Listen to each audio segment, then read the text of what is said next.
Graça e paz, igreja. Estamos nós aqui por mais uma semana diante da palavra do Senhor para compartilharmos, enquanto igreja, enquanto corpo de Cristo, de tudo aquilo que Deus ele tem ministrado nas nossas vidas, semana a semana. E para isso vamos orar diante do Senhor e colocar diante dele as nossas vidas e os nossos corações. Oremos. Senhor Deus, queremos mais uma vez, Pai, clamar a Ti, para que o Senhor venha, Deus, a iluminar tudo aquilo que temos, Deus, ouvido da Tua parte, Pai. Nós Te agradecemos de todo o coração por esta oportunidade, Deus, e Te pedimos, Espírito Santo, nos ajuda, Deus, a compreendermos a Tua palavra, o que ela quer ministrar aos nossos corações. E nós queremos mais uma vez, Deus, confiar, Pai, que o Senhor fala diretamente conosco, o Senhor fala com a sua igreja e nos ajuda, Pai. Estamos aqui perseverando, Deus, na Tua palavra e cremos, Pai, que o Senhor fala conosco. É assim que eu Te agradeço, Te oro, em nome de Jesus. Amém. Amém, irmãos. Diante da palavra do Senhor, dando continuidade aqui em Gênesis, vamos fazer a leitura do capítulo 29, a partir do versículo 21. Só que antes disso, a gente precisa relembrar o contexto, né, deste momento aqui. A gente sabe que Jacó já estava ali em direção à terra de seus parentes, né, uma vez que Esaú estava querendo tirar a sua vida. Então ele fugiu e, por orientação de sua mãe, a Rebeca, ele seguiu ali rumo à terra dos seus parentes. E lembramos aqui que ele encontrou a Raquel, reencontrou também o seu tio Labão, e ele foi muito bem acolhido por sua família, passou ali cerca de um mês, e a gente sabe que esse encontro aqui ele não foi fruto do acaso, pelo contrário, Deus já havia planejado todas as coisas. E diante deste momento aqui, lhes é oferecido uma oportunidade de trabalho. Trabalho esse que seria recompensado. E diante desta proposta, Jacó, ele escolhe ali por recompensa de seu trabalho, casar-se com a Raquel. Então, que grande recompensa de trabalho, né? Mas a palavra de Deus nos revela que este período de trabalho duraria na realidade 7 anos de trabalho, para que assim ele pudesse ter o direito de casar-se com a Raquel.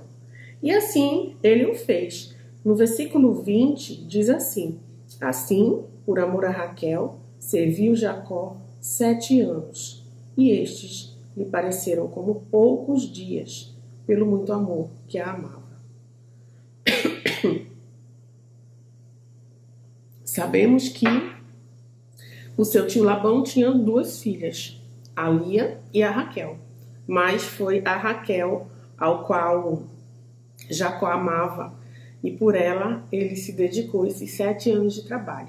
E aí sim a gente pode perceber aqui que existia um planejamento, né? 7 longos anos de trabalho que, como a palavra diz, passou rapidamente pelo grande amor que ele sentia por Raquel, mas chegou o tempo dele realmente receber esta recompensa. Passaram-se ali os 7 anos e eis que ele já estava apto ali para casar com a Raquel. E agora sim vamos fazer a leitura da palavra. Versículo 21 do capítulo 29. Diz assim: disse Jacó a Labão: dá-me minha mulher, pois já venceu o prazo para que me case com ela. Reuniu, pois, Labão todos os homens do lugar e deu um banquete. À noite, conduziu a Lia, sua filha, e a entregou a Jacó. Lia, é isso mesmo. Ao invés de Raquel, ele conduziu a Lia, a sua filha mais velha, e coabitaram. Lia, sua filha, e a entregou a Jacó, e coabitaram. Para a serva de Lia, sua filha, deu Labão Zilpa, sua serva. Ao amanhecer, viu que era Lia. Por isso disse Jacó a Labão: que é isso que me fizeste? Não te servi eu por amor a Raquel? Por que, pois, me enganaste? Respondeu Labão: não se faz assim em nossa terra, dar-se a mais nova antes da primogênita. Decorrida a semana desta, dar-te-emos também a outra, pelo trabalho de mais 7 anos, que ainda me servirás. Concordou Jacó, e se passou a semana deste. Então Labão deu por mulher Raquel, sua filha. Para a serva de Raquel, sua filha, deu Labão a sua serva Bila, e coabitaram. Mas Jacó amava mais a Raquel do que a Lia, e continuou servindo a Labão por outros 7 anos. Bem, irmãos, então a gente vê aqui que diante de todo aquele planejamento de longos 7 anos trabalhando, e ao fim deste período ele receber a recompensa de casar-se com Raquel, foi gerada uma grande expectativa. Porém, como a gente vê aqui, a palavra nos revela que foi completamente diferente. A gente pode entender aqui a contrariedade que aconteceu aqui entre uma expectativa e uma realidade. Ou seja, naquela noite em que eles organizaram ali o casamento, a cultura, o costume da época diz que a grande festa era feita apenas entre os homens. E ali eles aproveitavam, comiam, bebiam. E ao final da festa, o noivo se direcionava à tenda e ali se encontrava com a sua noiva. Mas o que aconteceu foi exatamente diferente daquilo que ele imaginava. Ao invés de encontrar Raquel ali, o tio dele, Labão, colocou a sua filha mais velha, a Lia. E aí, irmãos, a gente sabe, né, o final dessa história, a decepção que ele teve no dia seguinte, quando ele viu que havia coabitado ali com a Lia, ao invés da Raquel. Não foi-lhe tirado o privilégio de se casar com Raquel, ainda assim. Porém, ele teria que trabalhar por mais 7 anos. E assim ele concordou. Na semana seguinte, ele recebeu a Raquel por esposa, mas teve que se comprometer com mais 7 anos de trabalho para o seu tio. Então, diante deste cenário, a gente pode perceber que expectativas aqui, elas foram quebradas. Primeiro, como resultado desse planejamento, né, estava tudo seguindo tão direitinho, a gente percebe realmente que algumas coisas fugiram do planejado. E a gente já pode começar a tirar algumas lições diante disso. Por quê? Porque planos, eles são frustrados. Aos olhos humanos, principalmente. Os planos unicamente pensados, né, da parte humana, dos nossos próprios desejos e sonhos, podem sim ser frustrados. Que foi exatamente o que aconteceu com eles. Jacó, ele foi frustrado em tudo aquilo que ele havia planejado.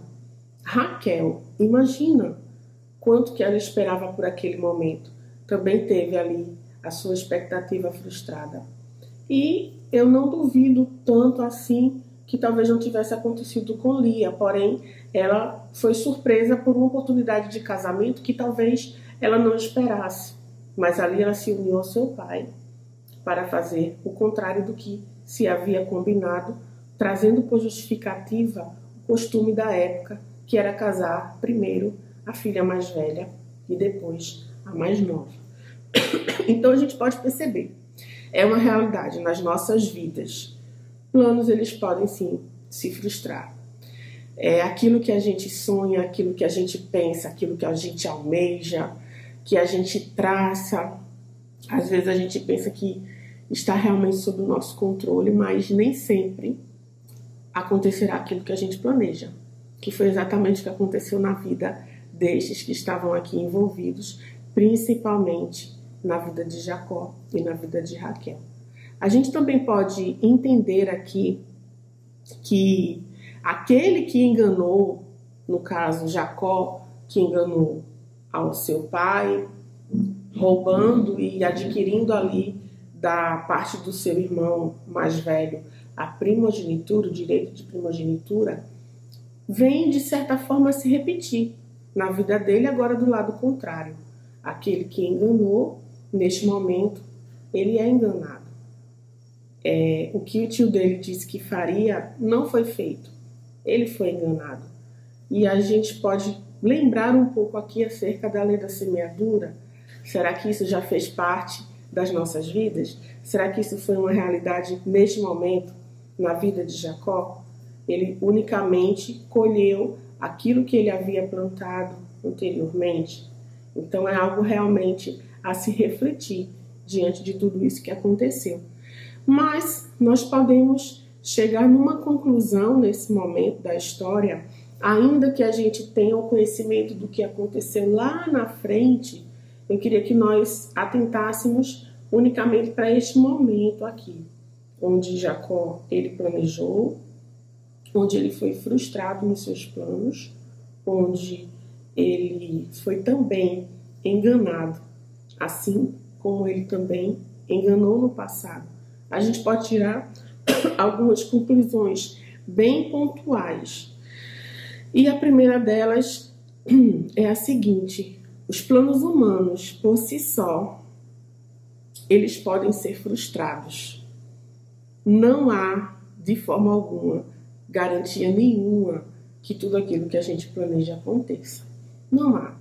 Nós precisamos, em tudo, claro, apresentar ao Senhor os desejos dos nossos corações, confiar na sua boa e perfeita vontade em nossas vidas, mas se realmente nós estamos na dependência do Senhor, se de repente aquilo que a gente planejou não acontece, precisamos descansar, que talvez não fosse o melhor para as nossas vidas, não é verdade? Porque os nossos planos, eles podem sim ser frustrados, mas os planos do Senhor não. Esses jamais serão. Então, isso só traz a convicção de que realmente somos muito limitados e dependemos em tudo da vontade soberana do nosso Deus. Podemos também entender e tirar como lição o seguinte: falhas e desvios humanos influenciam diretamente nessas realizações, desses planos que fazemos. Por quê? Porque naquilo que depende de nós, tudo é tão inconstante, tudo é tão passageiro, tudo é tão temporário, não é? Aquilo que a gente pode planejar está muito ligado àquilo que a gente vive aqui. Então, porventura, falhas e desvios humanos podem mudar ali, de certa forma, a rota dos nossos planos. A gente vê que a Bíblia ela é muito transparente, ela é muito verdadeira em tudo. Ela, embora esteja aqui falando de uma figura muito importante na palavra de Deus, acerca da vida de Jacó, ela não deixa de apresentar as falhas que ele viveu no passado e também as falhas ao qual ele passou, Ele foi atingido aqui como essa dedicação da filha mais velha por parte do seu tio, Ele desviou aquilo que Jacó esperava que acontecesse.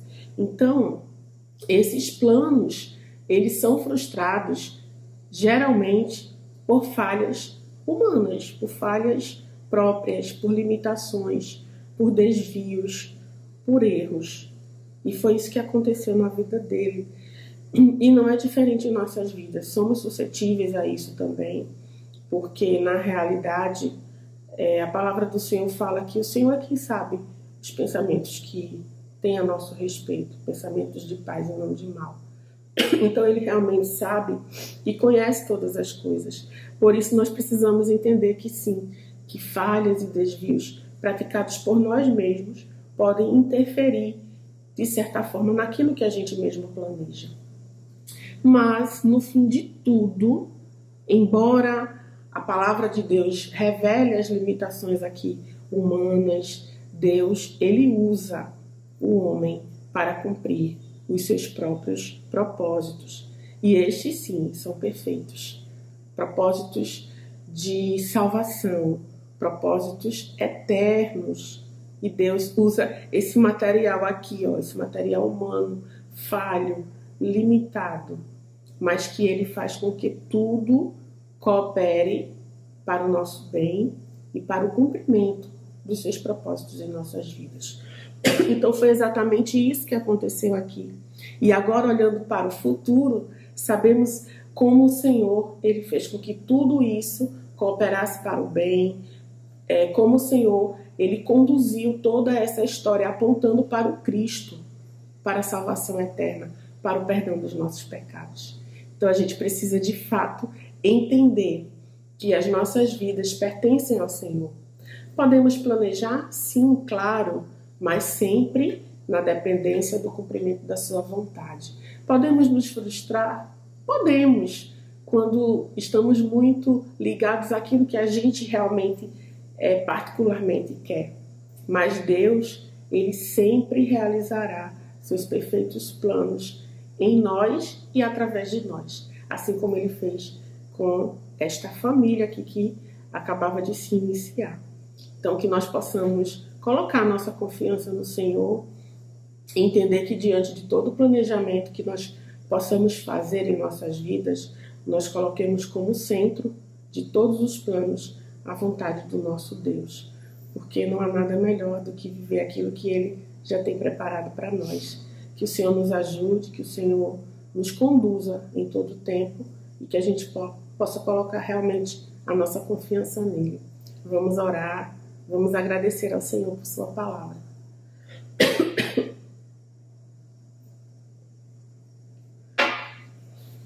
Oremos. Deus amado e querido, nós queremos bendizer o teu santo nome, Deus.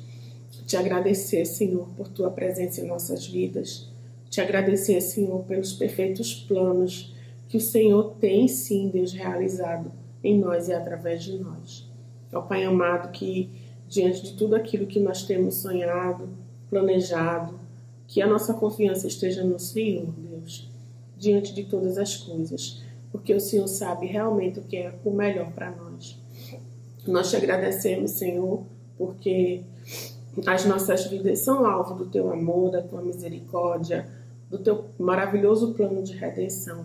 E por isso nós te agradecemos, Deus, de todo o nosso coração e em nome de Jesus. Assim nós te oramos. Amém. Amém, igreja. Que Deus abençoe.